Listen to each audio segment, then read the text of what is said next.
सरकार नावाच्या व्यवस्थेमधले कोणीतरी उठते, काखेतलं काढते आणि बाजारात मांडते. वेगवेगळे फतवे सरकारकडून काढले जात असताना आता ही योजनाच बंद करण्याची मागणी पुढे येत आहे.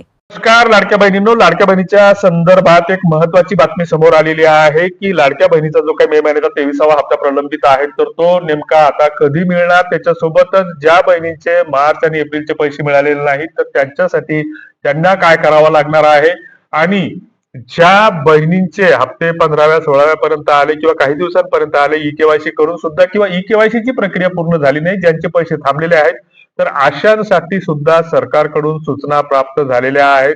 जे काही सरकारचं जे काही अधिकृत प्रसिद्धी पत्रक आहे तर त्या प्रसिद्धी पत्रकामध्ये काय म्हटलेलं आहे तर याचीच माहिती पुढच्या एका मिनिटामध्ये आपण घेणार आहोत. तेव्हा चॅनलवर तुम्ही जर नवीन असाल तर सबस्क्राईब करायला विसरू नका व व्हिडिओच्या बद्दल तुमच्या काही कॉमेंट्स असतील तर त्या कॉमेंट बॉक्समध्ये कॉमेंट करायला सुद्धा विसरू नका. आवडलं तर लाईक करा, शेअर करा आणि सबस्क्राईब करा.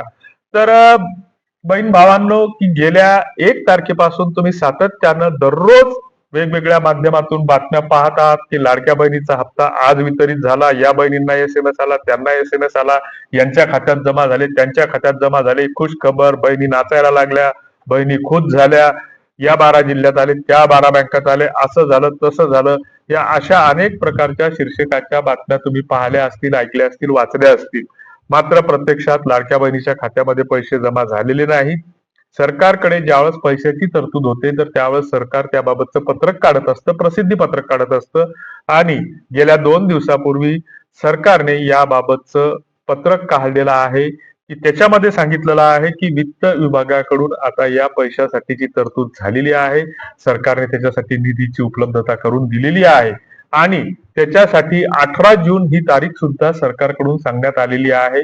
18 जून पासून ही प्रक्रिया सुरू होईल. म्हणजे PM किसानचा जो काही 2,000 रुपयाचा शेतकऱ्यांसाठीचा जो काही 4 महिन्या मिळूनचा जो काही हप्ता आहे तर त्याचं वितरण सुद्धा 18 जून पासून सुरू होणार अशी शक्यता, तसं बातम्या केंद्र सरकारच्या याच्यावर प्रसिद्ध झालेल्या आहेत. आणि महाराष्ट्र सरकारकडून सुद्धा लाडक्या बहिणींसाठी जी काही तरतूद केलेली आहे तर त्या तरतुदीनुसार जे काही लाडक्या बहिणीचा 23वा मे महिन्याचा हप्ता आहे तर तो 18 जून पासून प्रत्यक्ष वितरणास सुरुवात होईल. कदाचित उद्याही तो होऊ शकतो, मात्र 18 जून ही तारीख सांगितली जाते. सोबतच ज्यांना मार्च आणि एप्रिलचे पैसे मिळालेले नाहीत तर त्यांना एकत्रितपणे 3 किंवा 4 महिन्याची मिळून 4,500 रुपये किंवा 6,000 रुपये येतील अशी ही शक्यता सरकारी सूत्राकडून प्राप्त झालेली आहे. कारण यावेळेस जी काही लाडक्या बहिणीसाठी जी काही आर्थिक तरतूद केलेली आहे तर ती इतर वेळी जी काही तरतूद केली जाते दर महिन्याला तर त्या तुलनेमध्ये ही रक्कम थोडी जास्त आहे. दुसरीकडे मुख्यमंत्र्यांनी काल परवा पत्रकार परिषदेमध्ये सांगितलं की ज्या बहिणी, ज्या 80 लाख बहिणी सरकारने कुठलंही कारण नसताना बाद केलेल्या आहेत, म्हणजे कारण नसताना याच्यासाठी म्हणतोय की सरकारकडून ज्या काही 80 लाख बहिणींची नावं वगळण्यात आलेली आहेत तर त्याबाबत सरकारने त्याबाबत या बहिणींना कळवणं आवश्यक होतं की तुमच्या घरामध्ये 4 चाकी वाहन आहे, तुमच्या जे काही उत्पन्न आहे तर ते 3 लाखापेक्षा 5 लाखापेक्षा 10 लाखापेक्षा जास्त आहे, तुमच्या घरामध्ये इतके इतके लोक नोकरीवाले आहेत, तुमचं वय ज्यावेळेस तुम्ही पात्र होता तर त्यावेळेस तुमचं 60 वर्ष होतं, आता तुम्ही 80 वर्षाचे झाले, जे काही कारण असेल ते सरकारनं सांगितलं पाहिजे.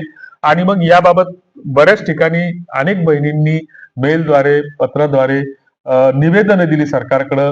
सरकारचं याकडे लक्ष वेधलं आणि मुख्यमंत्र्यांनी त्याच्यावर घोषणा केली की पुन्हा आम्ही ई केवायसीची प्रक्रिया नव्याने राबवणार आहोत या ज्या 80 लाख बहिणी आहेत तर त्यांच्यासाठी. मात्र याची प्रत्यक्ष सुरुवात कधी होते हे आता सरकार, म्हणजे ही एक बिन भरोशाचा बैल आहे की भरोशाची म्हैस आणि गुंडी घेऊन बैस तशातला हा सरकारचा प्रकार आहे. जोपर्यंत प्रत्यक्ष लाभ तुमच्या खिशामध्ये मिळणार नाही तोपर्यंत आमचा तरी सरकारवर भरोसा नाही.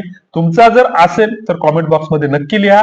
आहे नाही काय जे लिहायचं ते लिहा. तुर्तास धन्यवाद.